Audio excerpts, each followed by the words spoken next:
حکومت نے passport rules میں ترمیم کا فیصلہ کر لیا۔ ترمیم کے بعد پاسپورٹ آبائی شہر سمیت کسی بھی شہر سے بنوایا جا سکے گا۔ ایک رپورٹ کے مطابق پاسپورٹ رولز میں ترمیم کے بعد نیشنل بینک کی کسی بھی برانچ میں پاسپورٹ کی تمام کیٹیگریز کی فیس جمع کرائی جا سکے گی اور پاسپورٹ کسی بھی شہر سے بنوایا جا سکے گا۔ پاسپورٹ رولز میں ترمیم کی سمری وزارت داخلہ نے کابینہ کو بھجوا دی۔ وفاقی کابینہ کی منظوری کے بعد رولز میں ترمیم کر دی جائے گی۔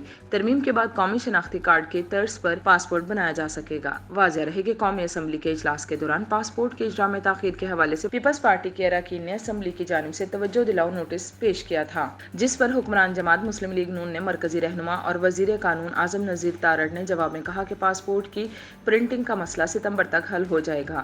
انہوں نے امید ظاہر کی کہ نئے نظام کے متعارف ہونے سے درخواستوں کے موجودہ بیک لاگ کو دور کرنے میں مدد ملے گی۔ بعد ازاں چند روز قبل پاسپورٹ حکام نے ملک میں جاری پاسپورٹ بحران پر قابو پانے کے لیے 20 نئے لیمینیٹرز اور پرنٹرز خریدنے کا فیصلہ کیا تھا۔ 5 جدید RMP اور 2 ای پاسپورٹ پرنٹرز بھی خریدے جائیں گے۔ ذرائع کا کہنا تھا کہ پاسپورٹ حکام نے آئندہ 6 ماہ کے لیے لیمینیشن پیپرز کا اسٹاک منگوا لیا ہے۔ اس فیصلے سے ستمبر کے آخری ہفتے سے بیک لاگ ختم ہونا شروع ہو سکے گا۔ ذرائع کا یہ بھی کہنا تھا کہ پرنٹنگ صلاحیت بنانے کے لیے سال میں 2 بار پرنٹرز خریدنے کا بھی فیصلہ کیا گیا۔